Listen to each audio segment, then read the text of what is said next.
Hey, hey, what do you say? You hear out there?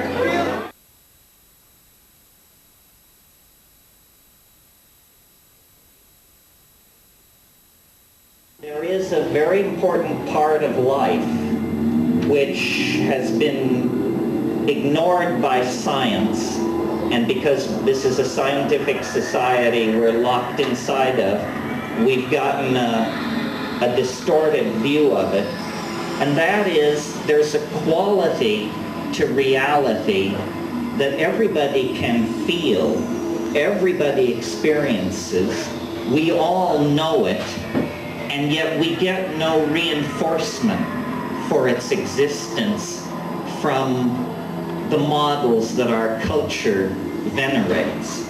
And what I want to talk about is what I call novelty, or the appetite for complexity that permeates nature, that is in fact as fundamental a law of nature, if not more fundamental, than the laws of thermodynamics themselves. And this is the idea that nature loves complexity, and wherever it achieves complexity, in a membrane, in the center of a star, in an organism, in a breeding population of animals or plants, wherever it achieves complexity, it seeks to preserve it, and it seeks to use it as a platform for further complexity. This is what the universe is. It's a complexity generating engine of some sort on all levels, not only in biology but in physics. If you look backward in time, the universe becomes more simple. 1 million years ago there was no human civilization. 100 million years ago there were very few mammals. 1 billion years ago life had yet to emerge onto the land. 5 billion years ago, the planet itself was in the process of condensing.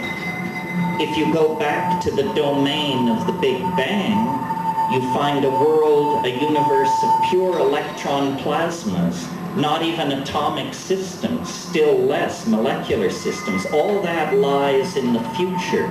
So in a sense, as the universe ages, as it cools, it complexifies, it becomes more novel. And biology on this planet, since we only know of its presence here and in a Martian meteorite discovered last summer, complexity on this planet finds its concrescence in animal life, still more in ourselves. The reason I mention this is because the scientific model of reality tells you that we are the chance-created witnesses of an essentially valueless universe. Chance and necessity. This is the chant of science. But looking at the record, it appears nature favors organization, favors complexity, and therefore favors ourselves. Because we represent animal complexity plus culture, plus phonetic alphabets, plus high technology. So the universe has put all of its eggs, or at least the processes of evolution on this planet, have placed all their bets in the human world.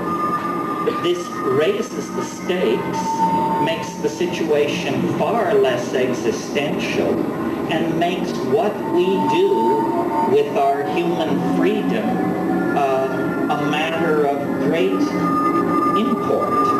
It turns out we count. We are more than witnesses.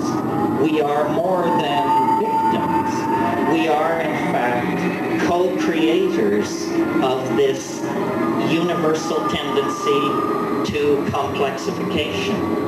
And in the psychedelic experience, we see the culmination process, a kind of anticipation of ultimate complexity, where information is holographically embedded and all things become possible.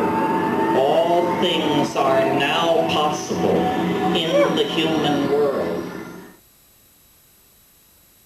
Reductionist biologists have said of life itself, it's a kind of iridescence on matter. Other people say mind, conscious mind, is a kind of iridescence on biology. These are all sort of ways to dismiss what we experience as most fascinating and most beautiful. You know, Plato linked the idea of the good, the true, and the beautiful. But it's hard to tell what is good, and it's hard to tell what is true.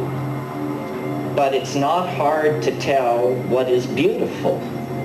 So if you follow beauty, I think you can be pretty clear that you're not going to fall too far from the path of righteousness. That's sort of what the psychedelic path is. It's the demand that things be more beautiful, more strange, more astonishing than they've ever been before. As we approach this evening, the world not only becomes more complex, but it moves faster and faster. You know the cliches. More change in the last 25 years than in the previous 100. More change in the last 100 than in the last 1,000. In the last 1,000, 10,000. Who can look at this process and assume it will ever stop? But who has looked at this process and ask themselves what will happen if it doesn't stop? Because if there has been more change in the last 20 years than in the previous 100, then in the next 5 there will be more change than in the last 1,000.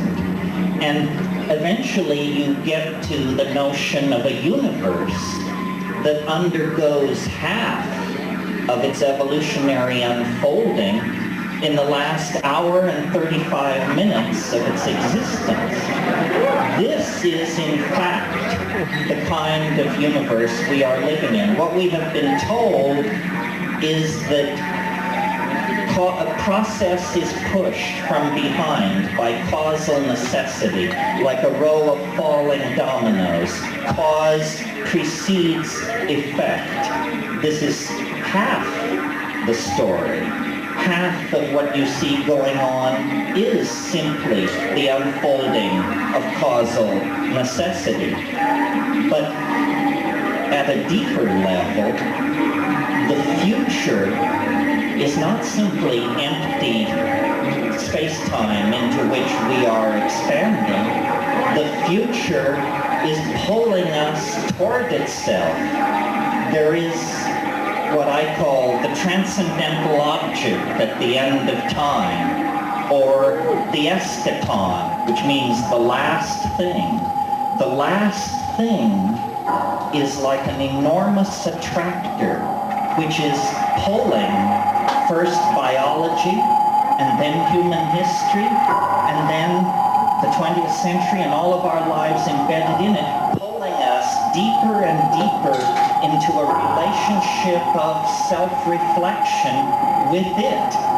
In other words, we are being shaped by something literally unimaginable that lies ahead of us in time, that 3-4 million years ago gently took hold of the African primate line and began to sculpt it and move it along certain developmental pathways, all toward self-reflection of this thing.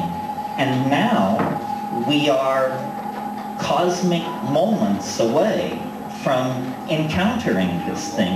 This is what the excitement of shamanism worldwide is now. Shamans are people who can see the end in some sense. Not that the end is predetermined. When you look into the future, you don't see something like the past, except that it hasn't happened. When you look into the future, you see a storm of space-time vectors and probability matrices that have not yet undergone the formality of actually occurring. That's the business of the present moment, to collapse that hyperdimensional set of space-time vectors into a here and a now with a causal identity and a vector toward the future. But we are now so close to this transcendental object that has molded the entire destiny of this planet. We are now so close to it that all you have to do is smoke a bomber, close your eyes, take a walk in the bush, sit on the beach, pay attention to your dreams, watch your mind after orgasm, and you will see this thing peeping around the edges, creeping in at the side. I mean, was it Williams Wordsworth who called it intimations of immortality? Something like that. We are not simply the victims of our past. This is the false truth of materialism and positivism. We are locked in an extremely mysterious relationship with something in another dimension, a dimension which, for want of a better word, we call the future. But in fact, this other dimension completely surrounds and encloses human history. This is what shamanism is about. Shamanism is where people step out of cultural time into what Marceliade called in ilio tempore, the time before, the sacred time, the paradigmatic time, dream time, you call it down here. It's the time which surrounds the smaller time of historical unfolding. What is nature? What's unnatural? Nothing is unnatural except some things are less intelligent than others. In other words, everything has a design, but elegance of design is still of worthwhile value. Nature, the interesting thing about nature is the risks that she's willing to take. Like if you asked yourself, what does nature do best on this planet? The surprising answer is produces extinct species. 95% of all life that ever existed on this earth is extinct. That's what happens to life. What nature has been interested in is passing on complexification of form from species to species, genera to genera, over very long periods of time. And the fact that nature will tolerate our own dear selves as a part of the natural order indicates that nature is a far more reckless gambler than we are. Our impulse is to deny ourselves, hold back. Nature's impulse, apparently, is to put the pedal of creativity to the metal by taking a primate and pushing it to the wall, boxing it in, raising the pressure, and watching the entire planet bubble its way toward metamorphosis.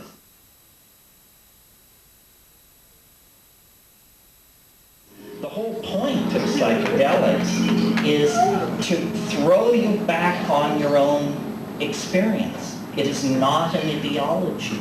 It is an experience. It may spawn this or that ideological interpretation. Marxists have something to say, Freudians have something to say, but it's not theirs. It's yours. It belongs to the animal body.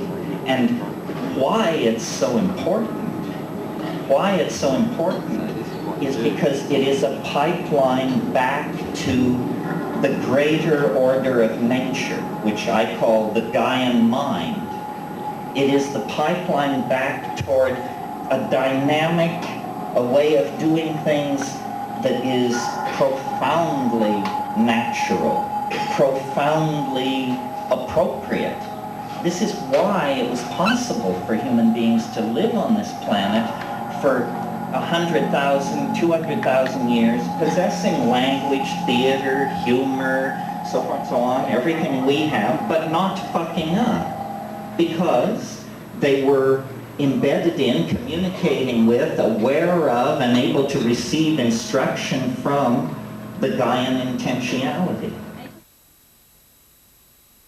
The mushroom once said to me, I mean, maybe the mushroom likes to sit on its backside, but the mushroom once said to me, if it ain't simple, you haven't thought about it long enough.